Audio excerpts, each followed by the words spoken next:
explosive eruptions in Chile. Following that, he conducted postdoctoral research at the University of Southampton, where he developed an interest in submarine processes. And his work now has inspired his talk for this evening, entitled Volcanic Tsunamis, Krakatoa, 1883 and 2018. So without further ado, I will hand over to our speaker, Seb. Thank you very much.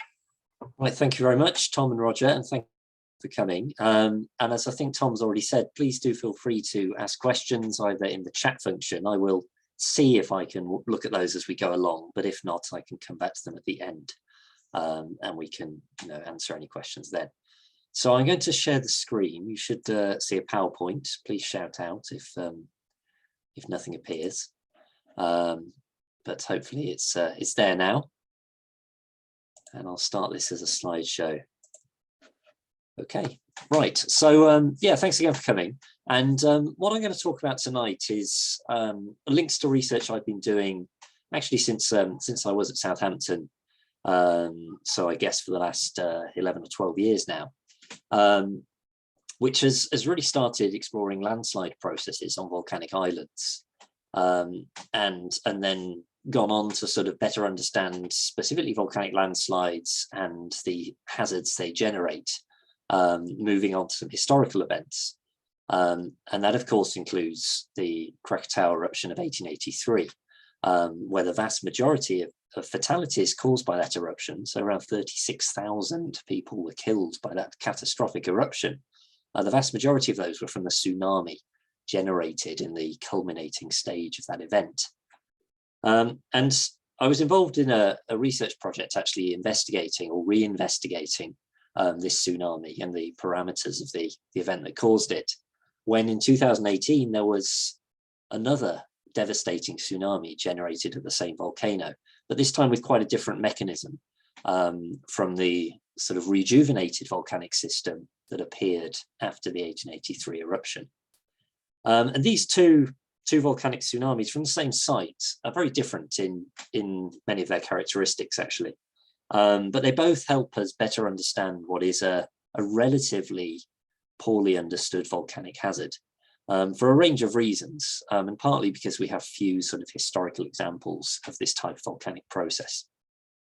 But one of the things I'll go on to show, I hope, is that this type of volcanic hazard remains a bit of a gap in our knowledge, partly because of this rarity or infrequency on human timescales. And as a consequence, volcanic tsunamis remain a particular volcanic hazard that still has very severe impacts. They remain a challenge in terms of how we're able to forecast and identify any precursors that could be used to develop mitigation strategies and warning systems. So in the background here, actually, you've got a picture not of Krakatau at all, but of a volcano in Papua New Guinea called Ritter. And this is a German research ship that I was on in 2016, I think now. And what we were doing was we were mapping the seafloor in this project from the lateral collapse, basically a very large landslide of Ritter Island that occurred in 1888, 5 years, in fact, after the Krakatau eruption. And the remnant of that major collapse of Ritter Island is what you see in the background, a crescent-shaped island that is the head wall of that major landslide. And in that event, the vast majority of the subaerial island disappeared into the sea and became fragmented and dispersed across the seafloor and generated a regionally very damaging tsunami. And we were aiming to better reconstruct this event in this particular project. So I'm actually going to start with a little bit of an introduction on Ritter. Now this view will give you a clearer idea, I think, of that former structure of the island. You can get a sense here of the shape, the sort of amphitheatre that encloses that catastrophic landslide. So this was a conical island beforehand. It was very steep-sided. You can get a sense of the steepness of the outer flanks of the cone here. And this extended to around 800 meters above sea level. And in a single episode, the vast majority of this island failed. and the base of this landslide scar actually sits around 800 meters below sea level.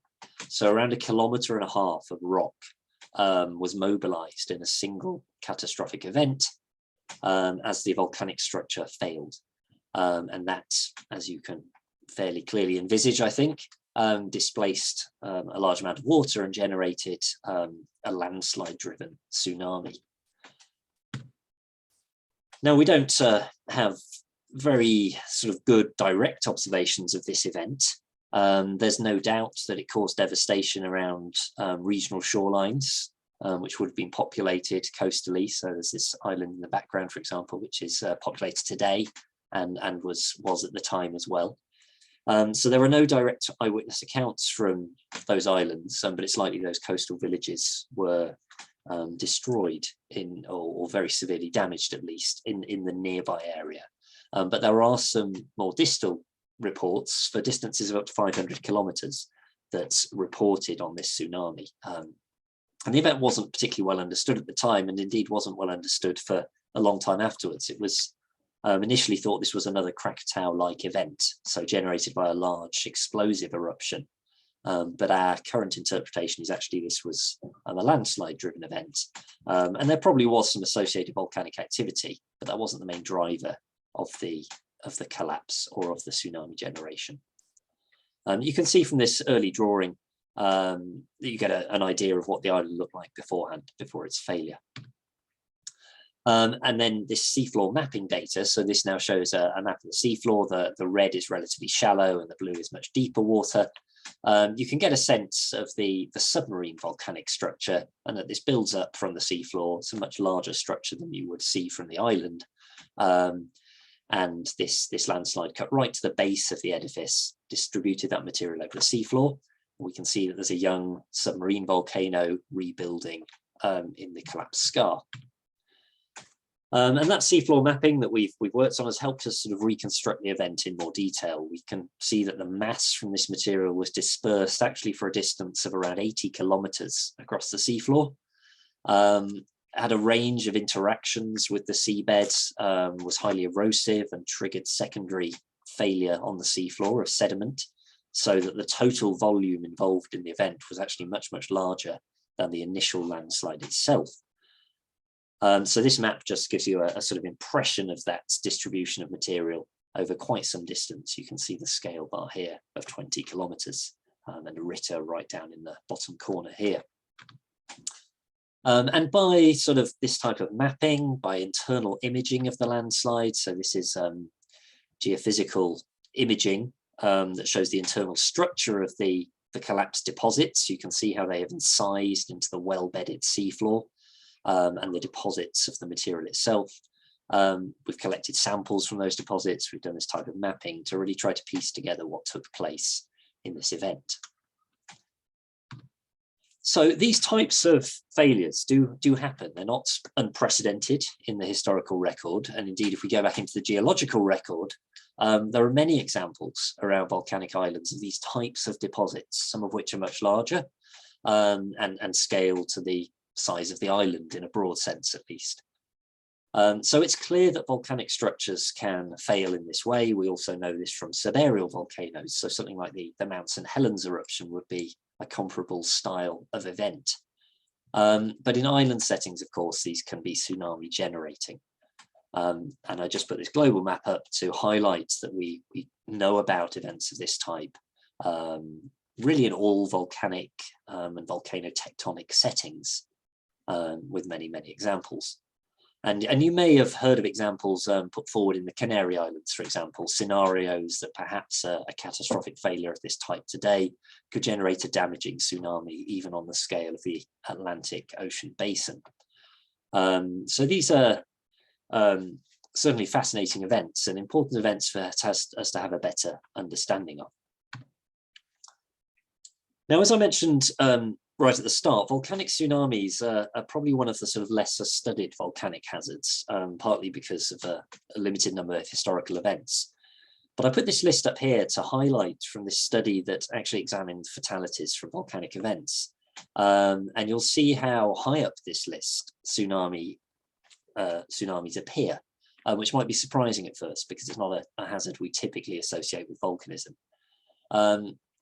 And this is not due to a very large number of events, but because the events that have occurred have caused large numbers of fatalities. They tend to have extreme impacts. And the Krakatau 1883 eruption would be the best illustration of those really extreme impacts. And that's because by generating a tsunami, volcanic events can affect a larger spatial area than they may typically affect, except through perhaps the largest explosive eruptions. But also because of the challenges with really identifying the timing of these tsunamis. And once they're generated, there's a very short time scale between their generation and the time at which they impact on surrounding shorelines. So volcanic tsunamis as a proportion of tsunamis as a whole, of course, we're maybe more familiar with earthquake-generated tsunamis. Volcanic tsunamis are a small number of all tsunamis, but they account, as I say, for a large number of historical volcanic hazard fatalities. Now, there are actually a whole range of mechanisms by which we can envisage volcanic processes generating tsunamis. Really, any process in an island setting where there's some displacement of water through volcanic processes. So that could be due to shallow underwater explosive activity. It could be due to material entering the sea from a subaerial starting point, either in the form of landslides or pyroclastic currents. Or it could indeed be due to other forms of submarine activity, submarine landslides, subsidence associated with large explosive eruptions in the form of caldera collapse, as shown here. And there are a variety of examples that we can look at for these types of events. Another well-known event would be a devastating event at Unzen in Japan in 1792 that's depicted here. And this again is a complex hazard, this particular scenario. So this was an active volcano at the time, but actually the disaster was caused by an inactive older part of the volcanic structure whose failure was triggered by an earthquake. And the failure of that volcanic structure generating a landslide mobilized that material that then entered a nearby bay and generated a very damaging tsunami. And this remains to today the worst volcanic disaster in recorded Japanese records. So again, there are examples of various styles of volcanic tsunamis and plenty of cases that illustrate the very damaging potential of these events. So just a summary there to sort of introduce the rationale behind the talk, really, that the current monitoring techniques for many volcanic hazards can help us understand eruptive behavior. But because these tsunami generating processes do not always have a simple link to eruptive activity, they may just be generated by gravity-driven collapse of the structure itself. They can be much harder to forecast, and it's also hard to determine the precise timing and magnitude of these events. This partly links to the fact that they can have a range of causes, and the other reason for their severity is that they can be far-reaching in their effects. So we'll now move to the main theme of the talk. So Krakatau or Krakatoa, as was introduced at the start, and everyone I expect has at least some awareness of the 1883 eruption. This is sort of a well-known volcano precisely because of this event. And at the time, this event made global news because of the dramatic consequences, really, that it had for both the volcano itself, much of which disappeared in the event, was destroyed. So there was sort of dramatic consequences in that respect, but of course, because of the extreme devastation that this generated on the coastlines of Java and Sumatra, either side of the Sunda Strait. So Krakatau sits in quite an unusual setting, really. It's sort of in this tectonic zone where there is some sort of bend in the subduction zone between the plate tectonic boundary between Java and Sumatra. And this is a site of high magma generation, so a high flux of magma towards the surface, producing a very active volcano. And of course, this volcano is partially submarine because of that setting. And so events at this volcano have a particular propensity to be able to cause tsunamis. Not only did this have devastating local effects, which made global news, but the impacts were observed over great distances, even globally. And this, again, I think is part of the reason it was so sort of widely reported and generated such both public and scientific interest at the time. So these are some sketches of sunsets, and there's a whole series of these in London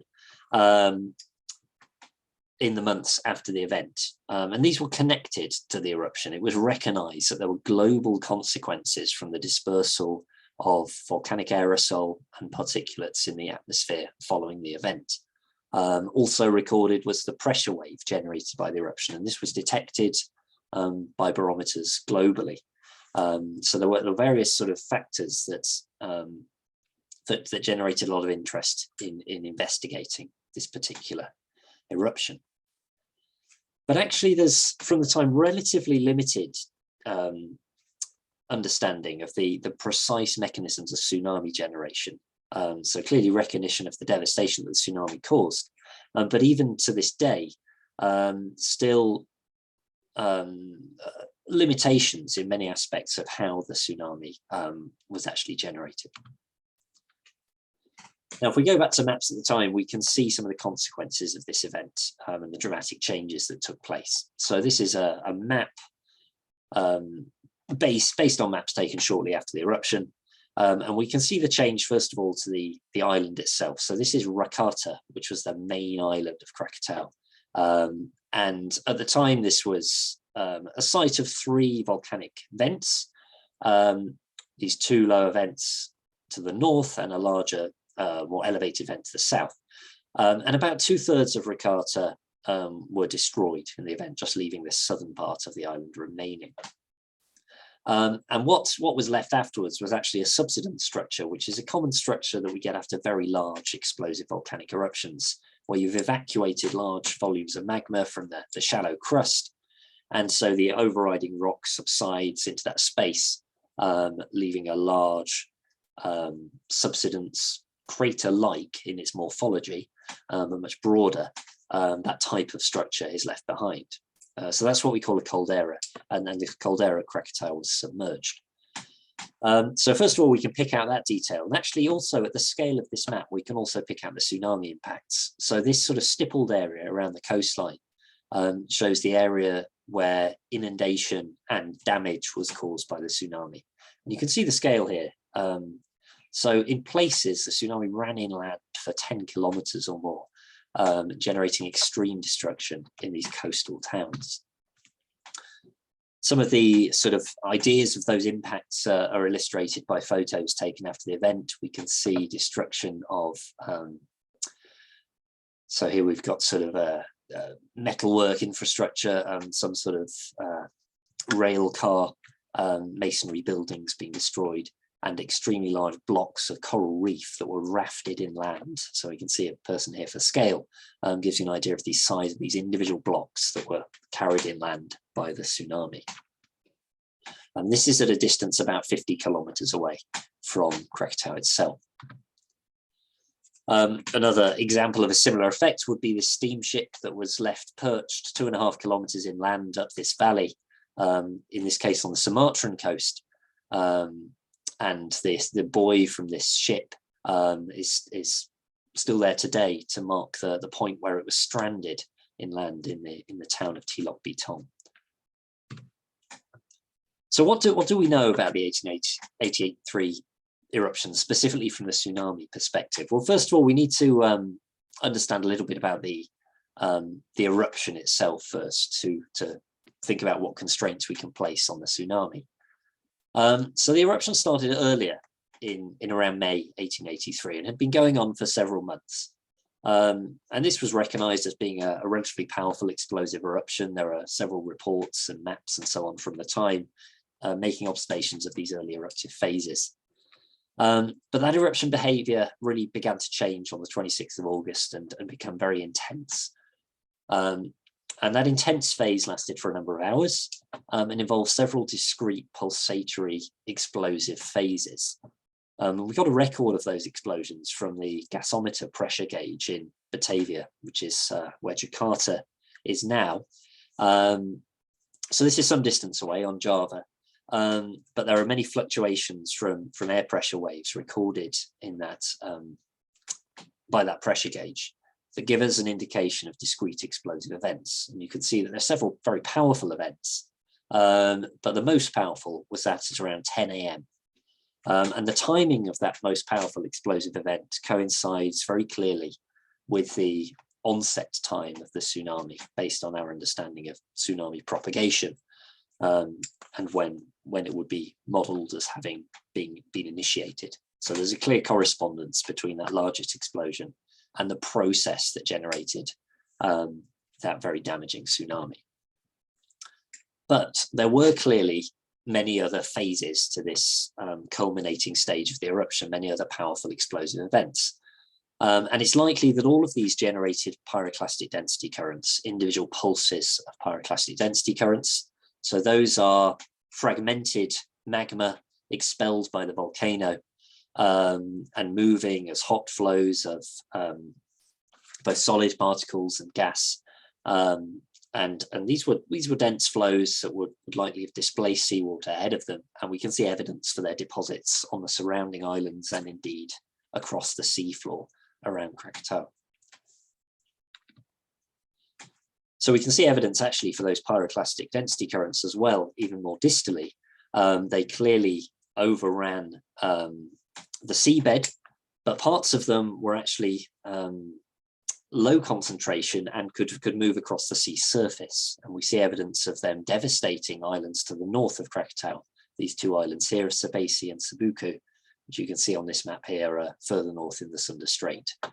And from this drawing taken at the time, you can see how all the vegetation on Sabuku is devastated, and this is by the pyroclastic currents flowing over the island. And what you can also see is that there's a trim line at the base of the island, and this is damage from the tsunami that stripped everything up to a certain height as it ran up over Sabuku. On Sabesi itself, there was really nothing, very little left at all. So this was sort of completely bare. And what you can also see here floating on the sea surface are pumice rafts left behind from all that explosive material expelled from the volcano, which filled up much of the Sunda Straits, and these lasted for many months in places. So the island itself, as I mentioned, there was a dramatic change in the morphology. Now, this is the last map that was created before that culminating stage of the eruption. And as I say, the volcano had been erupting since May. There's quite a lot of information about the progression of the event.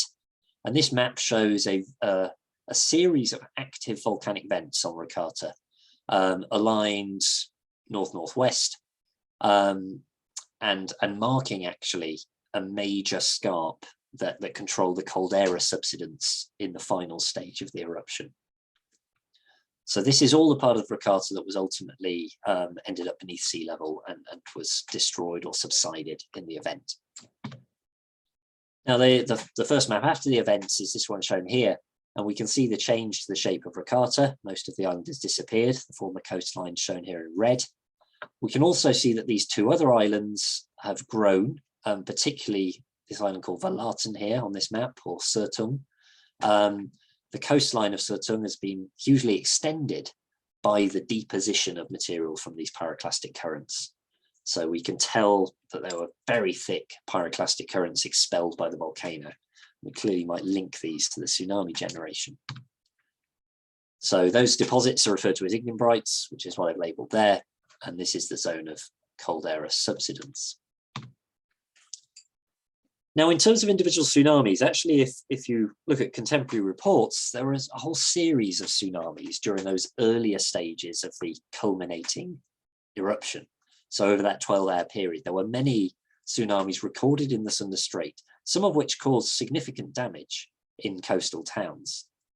So there wasn't just one tsunami at 10 a.m., but the 10 a.m. tsunami was completely different in scale to all those earlier tsunamis. So those earlier damaging tsunamis can be picked out on this tide gauge, again from Batavia. You can see them marked here by the ones. So there are several sort of small disturbances in that tide gauge record that indicate these earlier tsunamis and fit in with some reports of these. But we can see that the 10 a.m. event completely smothers the sort of scale of those. And we can see a long train of multiple wave arrivals generated by that 10 a.m. tsunami. So whatever produced this was clearly something that was very different in scale to those earlier events, which were very likely just generated by pyroclastic density currents associated with those earlier explosive pulses. So something distinct has to have occurred really in this 10 a.m. event. It's arguable perhaps that it was just a much larger magnitude pyroclastic density current, but I'm not sure that the volumes necessarily work if that is the sole origin. And there may well need to be a combination of processes that would explain this, perhaps involving both destruction of the island through lateral collapse type processes, so the type of process at Ritter Island, for example, and perhaps also allied with caldera subsidence. So it's easy to envisage that as the caldera was subsiding, we would start to see breakup of the existing island structure and collapse of that material alongside very large scale pyroclastic density current emplacement. So if I just look back at those mechanisms that I put up earlier, we could maybe envisage that the smaller, earlier tsunamis were generated by pyroclastic currents, and perhaps the 10 a.m. event involves some more complex combination of events during the catastrophic final phase of this eruption. And this is something we're exploring and working on. This is a picture of some colleagues from the British Geological Survey and the University of Oxford, as well as the Institute of Technology in Bandung in Indonesia. And we were working to both reconstruct this event. So this picture here, for example, shows those ignimbrites from the 1883 eruption. You can see they're forming very thick cliffs. All of this was deposited in that 12-hour period in that main eruptive phase. And we're actually also exploring this project, the 2018 tsunami, which I'll come on to. So just to point out, the 1883 structure shows some complexity that doesn't really sit with a very simple model of that enormous 10 a.m. tsunami just being generated by one very large pyroclastic current. Because when we look at the pyroclastic current structures, they're highly complex and point to multiple episodes of something that was accumulating by several discrete events. But we can see coming in late, for example, very different material, large blocks of dense rock that may coincide with the onset of caldera collapse and the failure of the Rakata island structure. So we'll jump forward then, 135 years later, to the island of Anak Krakatau, which means child of Krakatau. And this was the name given to the new island that first appeared above sea level in 1927. Likely had been growing through a submarine stage before then, but was first recognized in the 1920s. And this actually is constructed very closely with the active vents from August 1883. So with those vents that I showed on the earlier map, it sits on the same alignment. And to really understand that location, we can then look back at the seafloor and the caldera structure. So this is a view looking towards the east. So north is in this direction here. This is Rakata, the remnants of Rakata. This is the subsidence structure left behind in 1883, this area of deep water here. And if you recall, I mentioned the alignment, the north-northwest alignment of those vents from the 1883 eruption. And this alignment was essentially a fault plane that allowed this caldera to subside, and was also a fracture through which magma was ascending to feed the 1883 eruption. And those same pathways of magma ascent have continued to feed the growth of Anak Krakatau. So Anak Krakatau therefore sits on the very edge of this caldera structure, on this scarp that marks the steep margin of where the caldera subsidence occurred. So clearly that becomes topographically an unstable situation on which this new island is growing. So I mentioned this first appeared in the 1920s. This is some reports from the time that show the sort of early growth of this island, and this grew initially through fairly explosive processes. It's a very different magma type chemically to the 1883 eruption, but the early styles were explosive because that magma mixed with seawater, forming a type of volcanism that we could call phreatomagmatic, so involving water and magma interaction. And this results in more explosive behavior, greater fragmentation of that magma, and the generation of volcanic ash. So we can see one of those ash-rich plumes here, and those ash-rich plumes built up the early island, so the ash settled out and built up the early island of Anak Krakatau. This carried on building right through to 2018, and we can see what it looked like in the summer of 2018 here from this satellite's radar image. So Anak Krakatau is this island in the middle. This is Rakata here, the remnants of it, and these are the other two islands of the Krakatau group. Now on December the 22nd, there was a catastrophic failure of the Anak Krakatau structure with a lateral collapse, very similar to that Ritter Island failure that I introduced at the beginning. A failure involved the southwest half of the island. So on December the 22nd, in a single event, around half the island disappeared.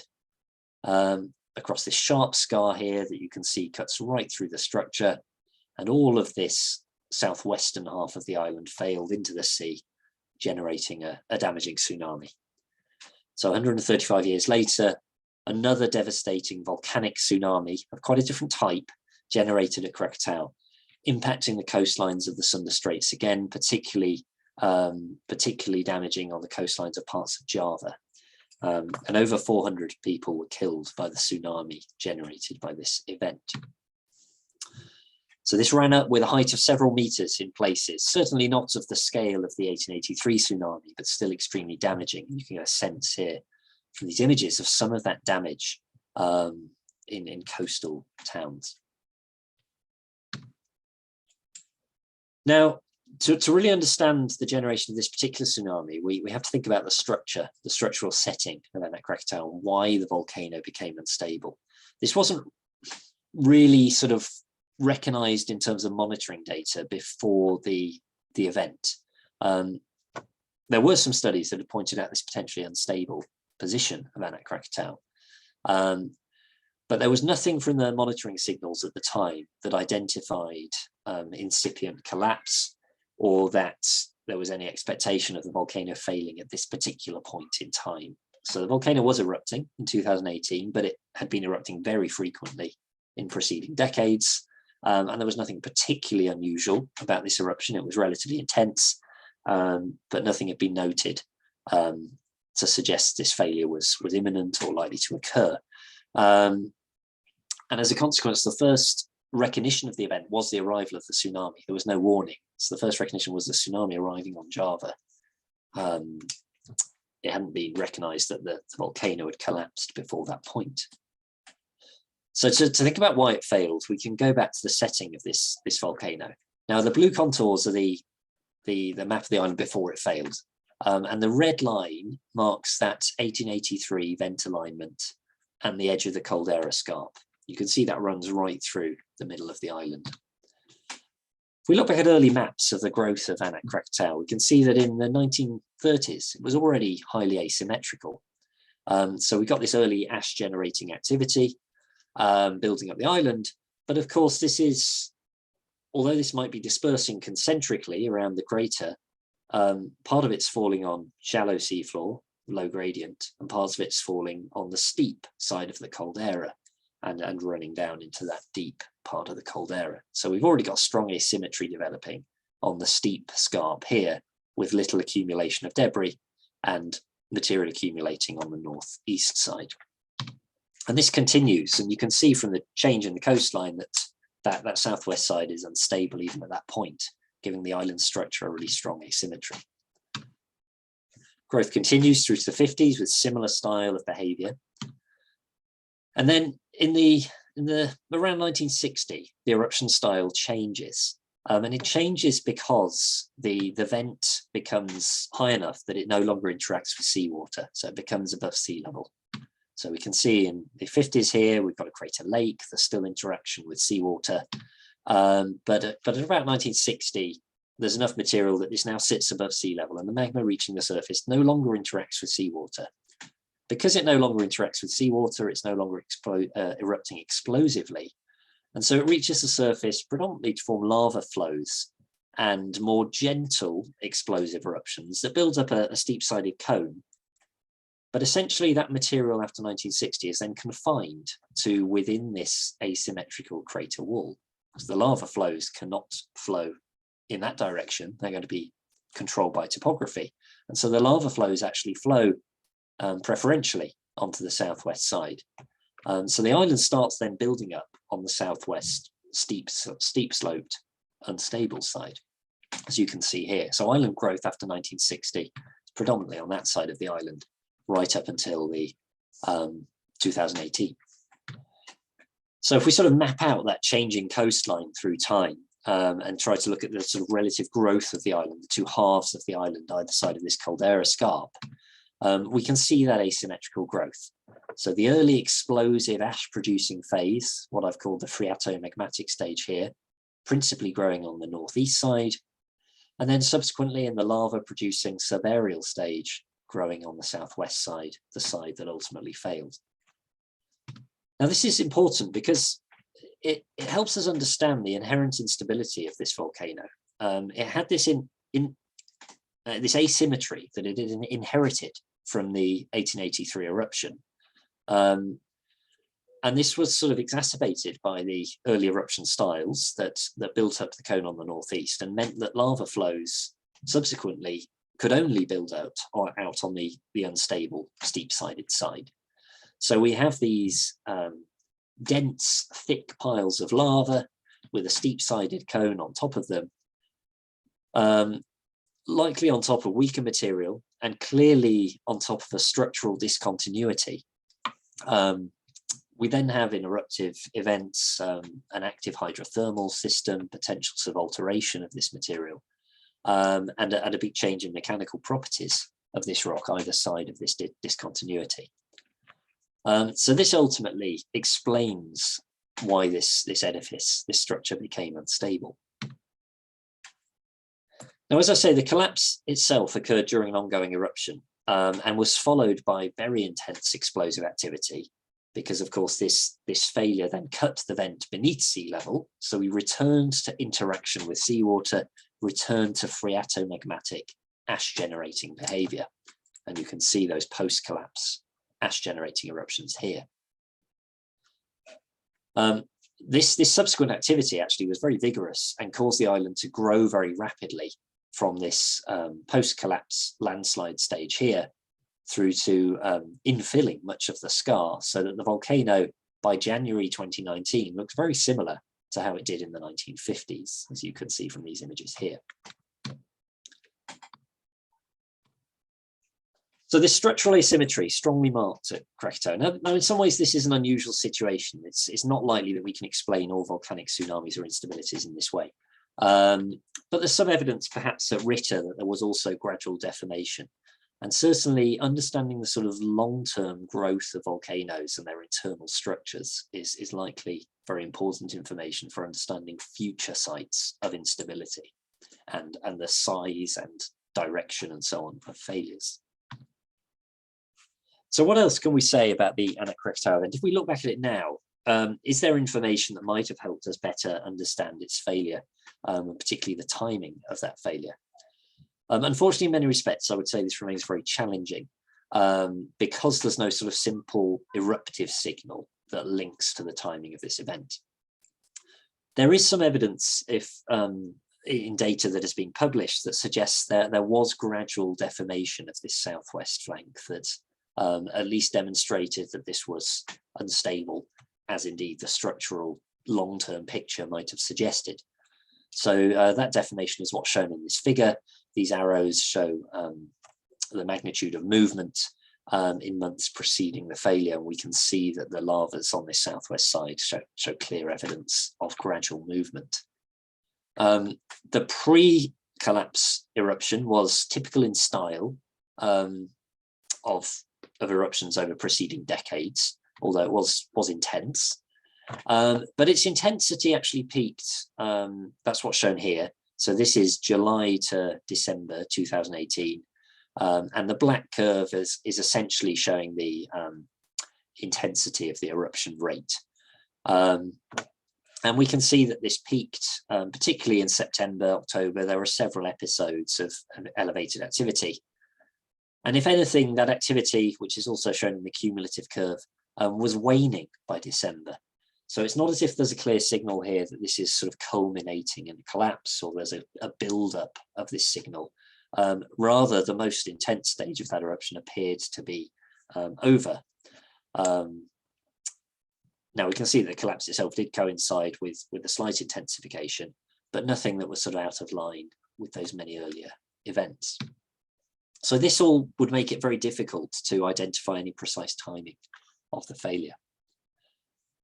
I've talked about the change in eruptive behavior due to cutting the vent beneath sea level. What this has also allowed us to do, though, is to really try to reconstruct the event in detail and actually examine the properties of the magma that were erupted to see if there was any signal there in terms of perhaps fresh magma input or a change in the style or nature of that volcanism that might have been used as a signal of this event.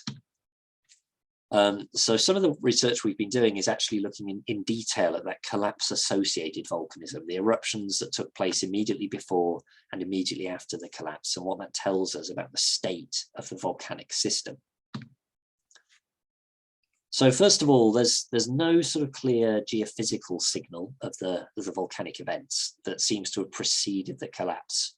All this sort of change in activity, these powerful explosive events, seem, as far as we can tell from their timing, to have sort of immediately followed the failure or be coincident with it. But there's nothing clear that occurs beforehand, as in would act as an immediate trigger. So there's sort of no clear trigger for the final failure. Rather, it appears to have been the culmination of some longer term event, and the signals we see follow the failure. Now, those intense eruptions that followed the events leave behind deposits. So they leave behind ash deposits on the nearby islands. And by examining those, we've been able to look at the sequence of processes right through from the collapse itself. So some of the best preserved deposits are actually on this island here of Panjang that I'm just showing here, a couple of kilometers northeast of Anak Krakatau. And Panjang was coated in ash after the event from these phreatomagmatic eruptions. And we can see them here lying on top of the soil and then on top of a tsunami deposit, which was generated by the collapse itself. So this is a deposit of marine sand and pumice that's traveled in from the beach. And then a well-bedded deposit from all those subsequent explosions, which give us quite precise timing on that subsequent activity. Now, by looking then at the properties of this deposit and other deposits, we can identify some distinct types, some of which we think mark the sin collapse, so that the explosive event that was really coincident with the failure itself, or sort of immediately followed it. And then the subsequent phreatomagmatic behavior that was sort of from well-established interaction with seawater. And you can see even from these pictures some quite different properties to that ash. And these different properties are borne out in terms of the shape. So these graphs show the morphology of these ash particles, which can tell us something about fragmentation. So there's consistent differences in the shape of these, which would link slightly to the eruptive process. And this ties in as well with signals that we can evaluate from things like the crystallinity of these magmas. So these are electron microscope images of the ash, and we can see small crystals growing in the liquid magma as it was ascending to the surface, and the rate of growth of those can be used to infer the speed at which magma was ascending, and to get an estimate of ascent rate. And we can also look at the mineral compositions, which also provide us with information about the magma that was being tapped and that was feeding these eruptions and how that changed through time. So this would be time here. And there are some clear distinctions between the magma that comes out in that immediately syn collapse explosive event versus the subsequent explosive activity. And there appears to have also been a very accelerated ascent rate of magma in the immediate, so in the early post-collapse activity that we suggest was initiated by this catastrophic failure that essentially depressurized the storage system and allowed the shallower magma to ascend very rapidly as the whole system, if you like, was placed out of equilibrium because of the unloading of the surface. So altogether, the sort of results that we've deduced from this suggest a model where the failure really occurred as a result of long-term instability, and the failure then destabilized the underlying and pressurized magma system, resulting in very vigorous magmatic activity as that depressurized system was rapidly tapped by magma ascending towards the surface, and then gradually recovered as the island sort of built up and the collapse scar was infilled, and the system, if you like, returned to more of an equilibrium in terms of its pressure balance. So this model that appears to fit with the observations we've made is in some respects problematic, if you like, in terms of understanding signals that could have been used to identify the timing of collapse, because essentially it suggests that the changes in behavior were a consequence of the collapse, but that there's nothing really clear that we've been able to pick out that could have been used to signal the collapse before it happened. So everything we observe fits with being a consequence rather than a trigger or something that might have been picked up by monitoring data. So this means that there are no really distinct precursory signals that might have been used to forecast the collapse, which is part of the challenge with these types of tsunamis. Now, just to finish quickly, I realize I'm going on a little bit now.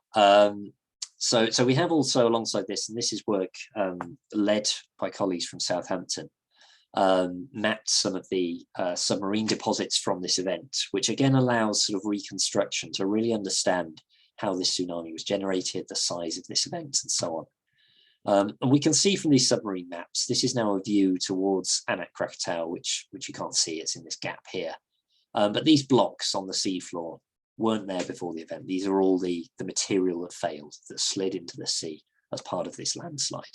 And it remains surprisingly intact, actually, very large blocks on the seafloor. And it was the failure of these that generated the tsunami. Again, some geophysical data that shows sort of cross sections through this, so internal profiles that show the size of this landslide. These are actually partially buried from that very vigorous subsequent activity. So thick ash deposits in the caldera already burying much of this landslide. And from this submarine mapping, we've been able to sort of reconstruct as best we can the volume of this event. We've put forward different scenarios of the shape of the failure plane that you can see fit closely with that understanding of the asymmetry of the island structure and the discontinuity arising from its long-term growth. And we've used these as input to tsunami models to verify that this source is consistent with what we'd understand as the source of the tsunami, and indeed to test whether those tsunami models can act as accurate predictors in terms of running different scenarios. And actually the tsunami models fit very well with the landslide volume that we've estimated and with the characteristics of the tsunami that were observed.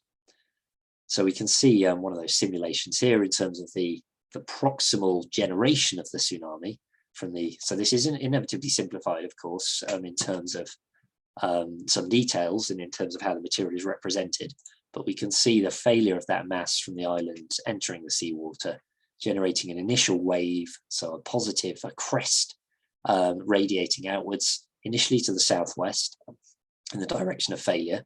This ran up on these islands to heights of up to 80 meters above sea level, and you can see that from the vegetation scars. So enormous height that these reached on the nearby islands. Now these are uninhabited islands, but the tsunami still had very substantial height when it reached parts of Java, So if we now move forwards to looking at the height of that wave in the open water after a few minutes, we can see that the leading wave to the southwest had a height of up to around 10 meters. And then if we then propagate that forwards to see how that behaves through the Sunda Straits, there's a very strong control related to water depth. We can see that the Sunda Straits are very deep in this part and very shallow towards Java. And if I just play that back, this means that the wave becomes very focused in terms of maintaining the high amplitude towards this part of southwestern Java. And this is where the most severe impacts occurred. So just to show that once more, you can also get a sense of the very complex wave behavior due to the shape of the seafloor, interaction with this coastline. And there are particular locations with very severe impacts around this coastline down here. Tsunami heights of 8-10 meters or even more in places when it met the coastline. So all those modeling observations are consistent with the understanding that this failure occurred rapidly in one go, removing about half the island area, about a fifth of a cubic kilometer of rock. A tsunami model with those characteristics fits with the observations from tide gauges in terms of the nature of the tsunami that arrived. That's just shown on this graph here, the sort of good agreement between the model and the observations. Okay, so I'm going to finish there. Just to sort of conclude, volcanic tsunamis, as hopefully I've illustrated, remain one of the most challenging hazards to forecast and mitigate for a whole range of reasons.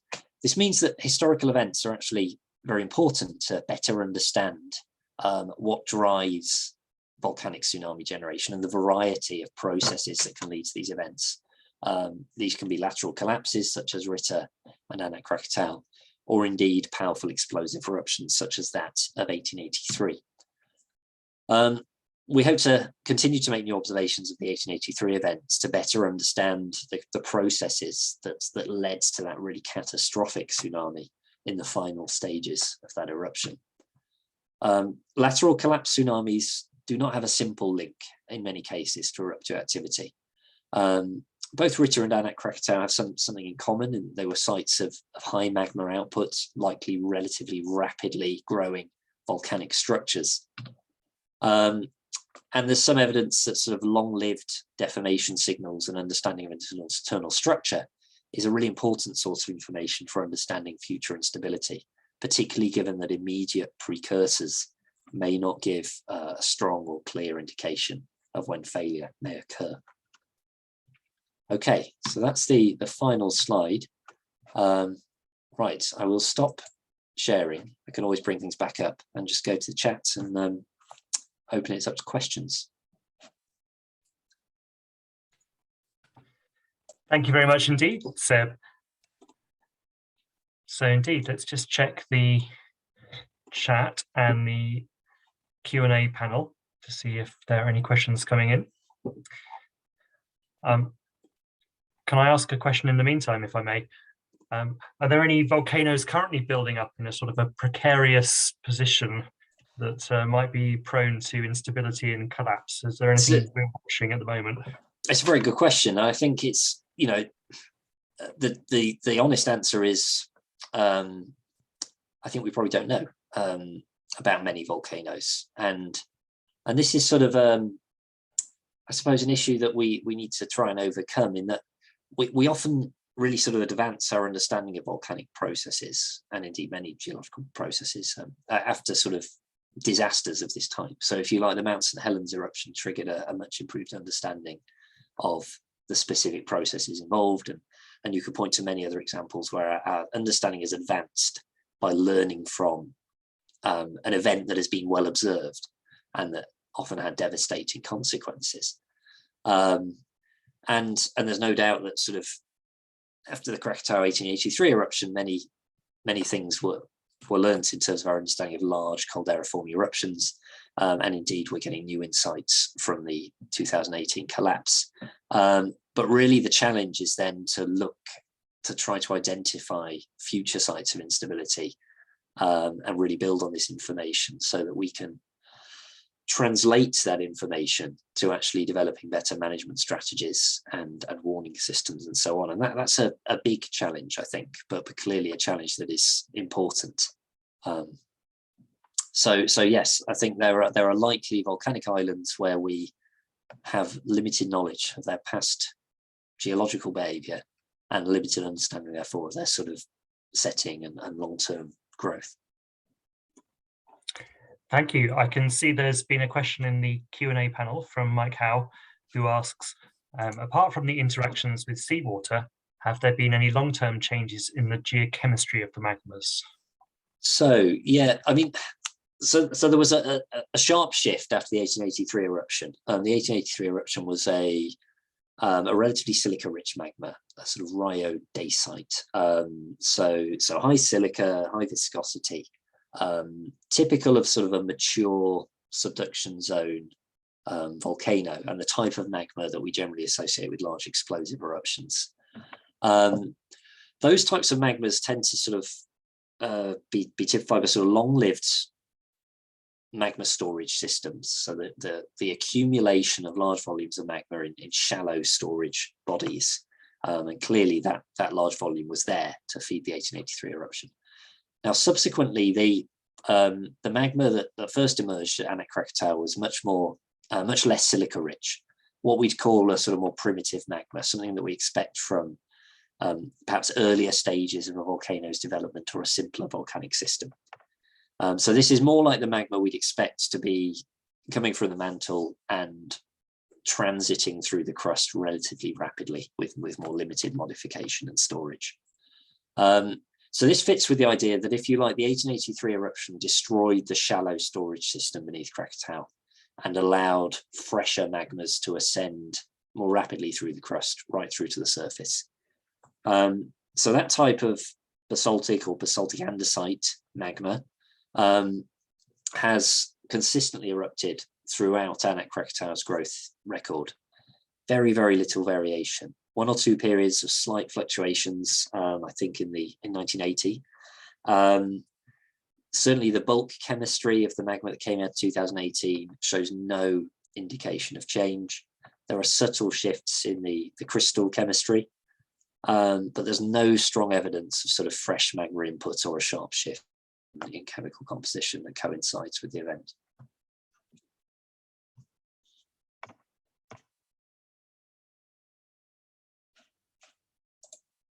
Oh, is there a question in the chat?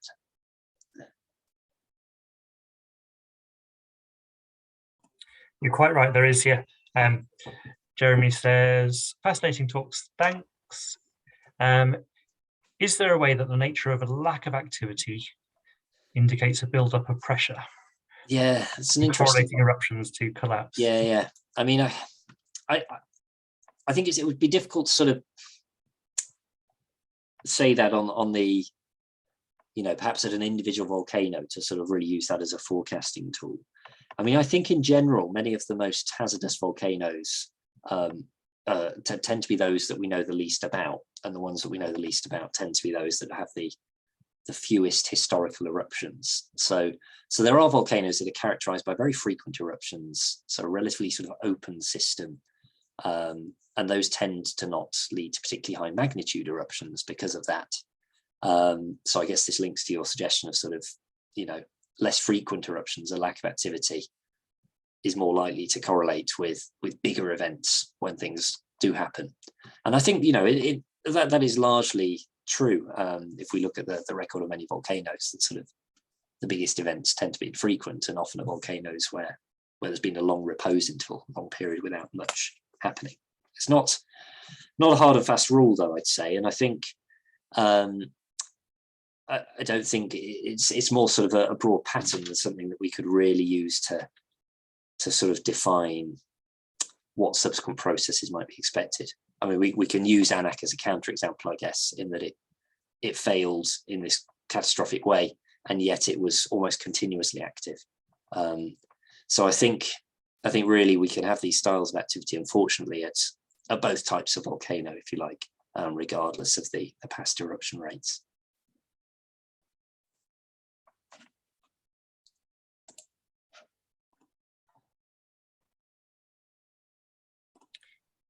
Thank you. Well, please keep the questions coming. If I can ask another one briefly. The seismic profile you showed was lovely. It's not my topic of expertise, but do you think you can look for sort of fossilized collapse structures in seismic profiles of the seabed? Because I like the way it had been sort of smothered and preserved by subsequent activity. Yeah, no, absolutely you can, and that's that's actually the first time I got into this topic. So you mentioned I was at Southampton, and the project I was working on when I went there was investigating landslides around Montserrat, working with sedimentologists and geophysicists at Southampton, and these major prehistoric flank collapse deposits are recorded around all ocean islands, and they were first recognized through seabed mapping, so through sort of fans of debris and irregular seafloor. But seismic reflection profiles have since revealed sort of buried examples of these that record a long history. So exactly as you suggest, Tom. And offshore Montserrat, there are entirely buried deposits that you wouldn't know about from the surface morphology of the seafloor, that mark sort of really huge failures, much bigger actually than the events I've shown at Ritter, for example. And we see these around many volcanic islands. Indeed, when we were surveying offshore Ritter, we discovered in the seismic reflection profiles from that island. So that photo I showed of Ritter, there's another volcanic island in the background called Sakar. And our mapping, or our seismic reflection images rather, showed an enormous buried landslide deposit offshore Sakar that runs out for many kilometers with interacting with the seafloor on a much bigger scale than the Ritter failure. We don't know its age, it's likely many tens or possibly hundreds of thousands of years old. So these are, on the scale of any one island, these are very infrequent events, but really they are a ubiquitous feature of volcanoes in general, large collapses. They just don't occur particularly regularly in the lifetime of a volcano. So yeah, you're right. It's a sort of another source of information to better understand these events. Yeah, fantastic. And I imagine it'd be fun to go and drill all those sites and get cores up from them. Anyway, right, I'll just have a final check. I don't think we've had any further questions come in. So I think I will wrap things up there by saying thank you very much indeed, Seb, for a fascinating talk, beautifully illustrated, a lot to go away and think about there. Really amazing stuff. Thank you very much. Virtual round of applause, I'm sure, from our... Hey, no, thank you. Thanks for all for coming. And yeah, it's nice to come tonight and talk about this.